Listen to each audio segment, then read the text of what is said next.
बड़ी खबर आप तक पहुंचाते हैं। बिहार में पुल गिरने के बाद सरकार की ओर से कार्रवाई की गई है।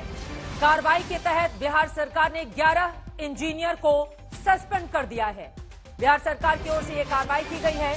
नए पुलों के निर्माण के वायदे के साथ 11 इंजीनियर के खिलाफ यह कार्रवाई की गई है। रोहित सिंह हमारे संवाददाता इस वक्त हमारे साथ पटना से जुड़ चुके हैं। सीधे रोहित का रुख करेंगे। और रोहित, जैसा कि मैं देख पा रही हूं, आप जेपी पुल के ठीक आगे खड़े हैं।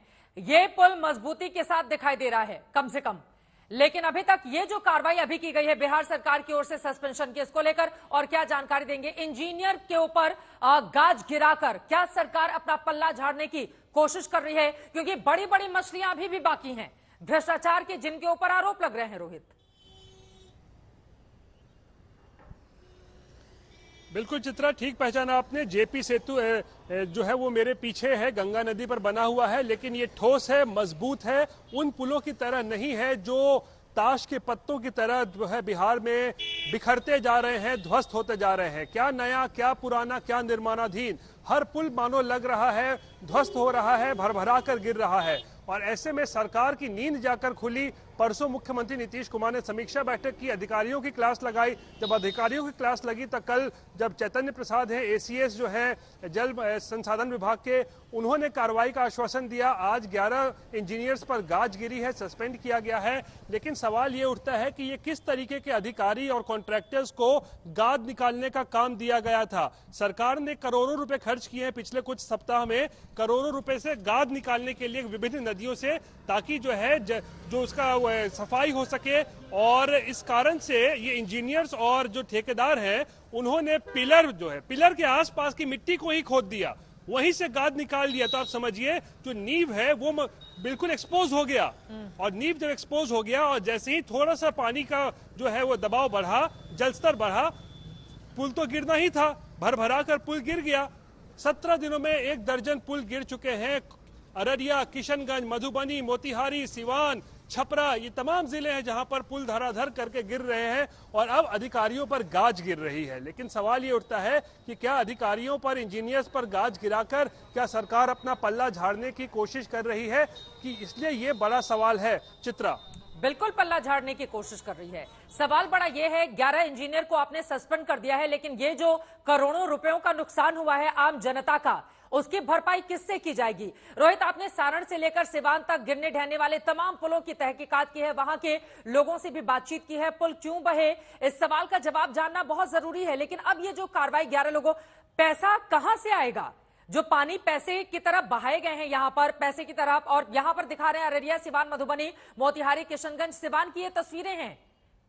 भरपाई कैसे होगी? पैसा वसूली किन लोगों से की जाएगी? इस बारे में सरकार की ओर से कोई जवाब मिल रहा है क्या?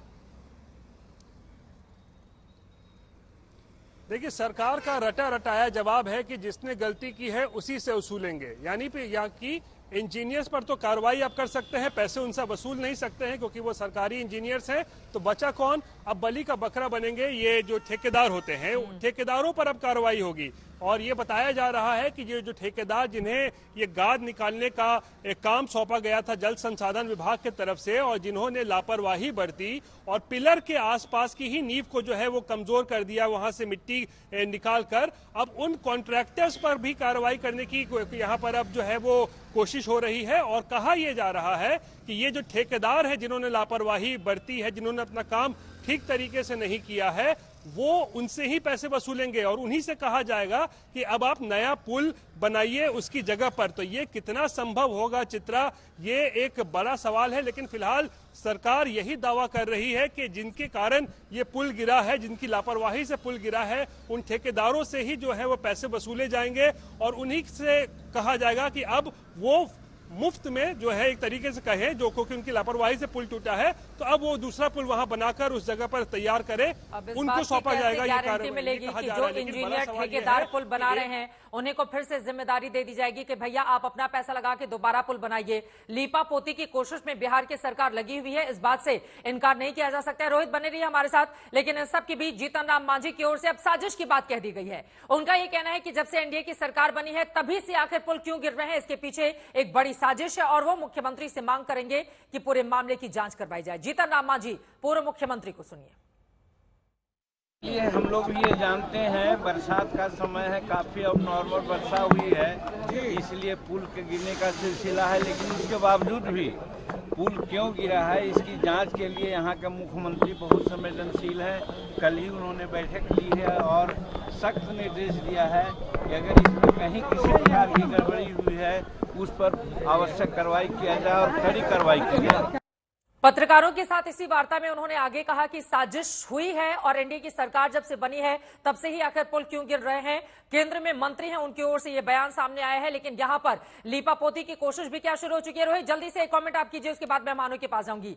अब जीतन राम मांझी एक तरफ मुख्यमंत्री पर भरोसा जता रहे हैं, तो वहीं दूसरी तरफ साजिश की बात भी पत्रकारों के साथ बातचीत में उनकी ओर से कर दी गई है कि इसके पीछे साजिश है। जब से एनडीए की सरकार बनी है तभी से पुल क्यों गिर रहे हैं।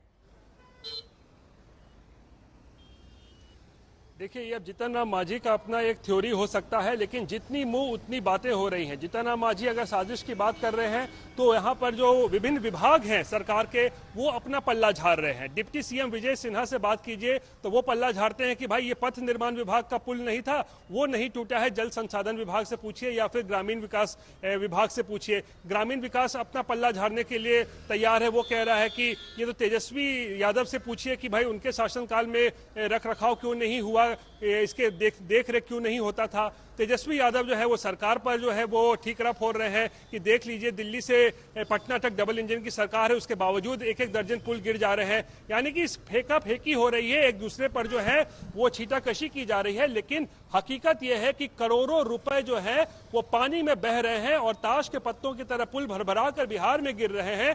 लोगों को परेशानी हो रही है। सोचिए, लाखों की आबादी जो इस पुल के भरोसे थी। और एक रिपोर्ट में हमने ये भी दिखाया कि अंग्रेजों के जमाने का पुल आज भी खड़ा है और 20 साल पुराना पुल जो है वो धराशायी हो गया। चित्रा, बिल्कुल, सवाल कई हैं जिसका जवाब तलाशने की हम कोशिश करेंगे। फिलहाल के लिए बहुत धन्यवाद रोहित सिंह इस पूरी जानकारी के लिए। देखिए, रोहित के पीछे जो जेपी पुल है वो अपनी तरह से मजबूती से खड़ा हुआ है, लेकिन वहीं दूसरे कई ऐसे पुल पुलिया हैं जो पिछले 17 दिनों में अगर देखें तो 1 दर्जन उनकी तादाद हो जाती है जो पूरी तरह से धराशायी हो चुके हैं। पैसे की ये सीधे तौर पर बर्बादी है। इंजीनियर के खिलाफ कार्रवाई की गई है, ठेकेदारों को लेकर भी बयानबाजियों का दौर जारी है, लेकिन यहां पर सरकार की जो जवाबदेही और जिम्मेदारी बनती है, क्या उससे बचने की बिहार सरकार कोशिश कर रही है।